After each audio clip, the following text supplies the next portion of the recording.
Leilani!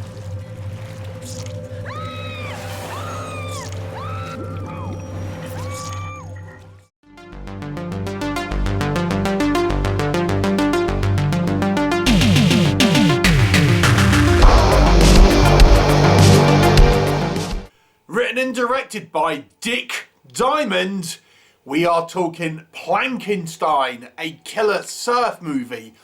And this is a 2025 low-budget horror comedy about a possessed surfboard. So, the story takes place in Hawaii, and there is this big surf competition that is happening. And there seems to be this gnarly old surfboard that keeps sort of turning up, and wherever it goes, death seems to follow. And it's this surfboard that's being bolted up like Frankenstein's monster, and it appears to have some connection to this particular young woman who may be related to a line of royalty, and it also seems to take issue with pork. Yep. Anyway, so we have this kind of competition and variety of kind of characters wanting to take part, and of course this board is involved. What will happen? You'll have to watch the movie and find out. So let's talk about it. What works in this movie's favour? I feel if you are a very specific audience, you will have a fun time with this movie. What is that specific audience? You like B-movies. You're from Hawaii and you surf. Those three things, you'll enjoy this movie a whole bunch, I suspect. If you're none of those things, this movie is definitely not going to be for you. If you're somewhere in between, well, let's discuss. What can we say that I think genuinely works in this movie's favour? Now, it's obviously not a movie that's taking itself seriously. It is a silly kind of spoof movie. There is an element of fun. It has a kind of drug-addled sort of edge to it. There's like this kind of main surf guy. He's kind of like who's kind of running this competition. Is this like reefer type guy? There's various other kind of drug references. So if you're kind of into that drug style humour, that there's stuff to enjoy here. We even get a musical number in the kind of the middle of the movie, kind of like a sing-along sequence. So there's plenty of that. I do think the characters are quite charming, I have to say. Our main sort of characters have a kind of certain sort of charm, and they've actually cast a lot of like Hawaiian actors by the looks of it, and I think obviously it being sort of taking place in Hawaii kind of makes sense. So it has that sort of authentic, and I think these people probably do genuinely surf. And not that there's actually much actual surfing in this movie, but it kind of, you get the impression that maybe these just by looking at them, they'll probably be quite into the surfing sport and everything. But I do think the actors give it this kind of like, knowingly winking at the camera, but quite charismatic performances. Obviously, sort of a jokey performance, a tongue-in-cheek style characters, but nonetheless, they still have a certain amount of charm. So I kind of quite like that. The movie has these kind of over-the-top sort of gore sequences where this this surfboard, this serial killer surfboard, slasher surfboard, whatever you want to call it, attacks our victims in a variety of bloody manners.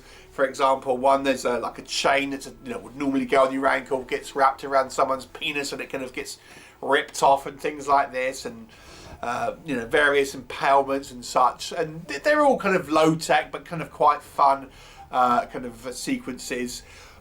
We do have surf sequences, but they're sort of done through green screen, so it has that real sort of cheap, silly kind of like vibe to it, almost like a kind of trauma movie in many respects. Or if you're a fan of kind of like trauma films, then again you might like this kind of like this silliness, this kind of cursed surfboard story.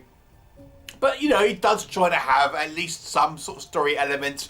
There is a kind of like a love rivalry between our main sort of three characters, and it does something quite interesting with our female character, where she basically is her kind of sexual promiscuous kind of style of nature is something different from I would say from a lot of kind of like female characters that you kind of see in films here. You know, she kind of wants to put it around basically, and it's a little different from I think a good many female characters that you kind of see in most movies, I would suspect.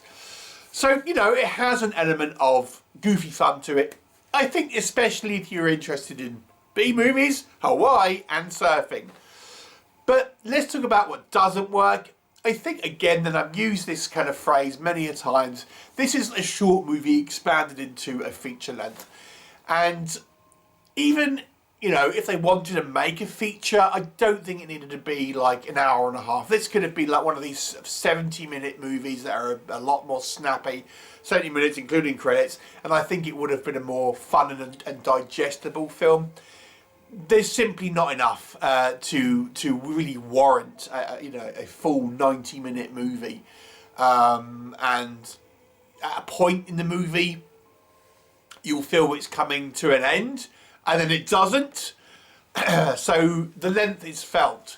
It's also an incredibly cheap movie, so if you're not a fan of janky effects, as I say, there's a lot of green screen. I'm surprised there wasn't actually any or very little, I should say, actual kind of like surf footage, because clearly I think this is made and by people who are into surfing, and I would suspect people who enjoy it.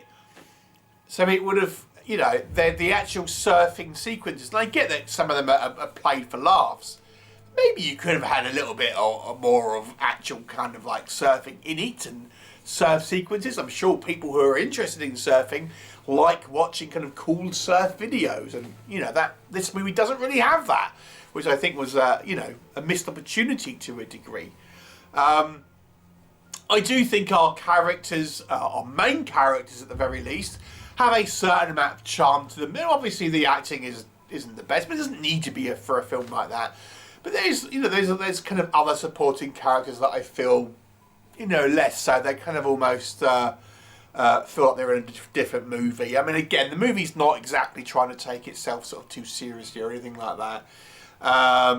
And obviously, you're talking about a possessed surfboard here, but nonetheless, I still feel that some of the kind of the small roles here, you know, didn't need to be in it. Again, it's just kind of bringing out the runtime, and some of them I feel don't really kind of fit, to be honest with you. And the kind of the whole story is really a bunch of kind of rinse and repeat sequences.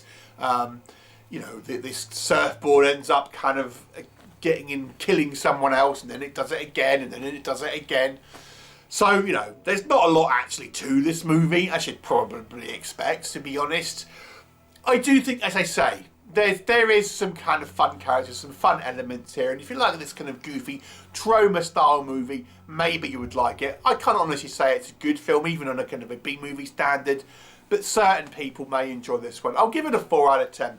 Would you see it? Have you seen it? Please let me know your thoughts, and I'll look forward to seeing you next time.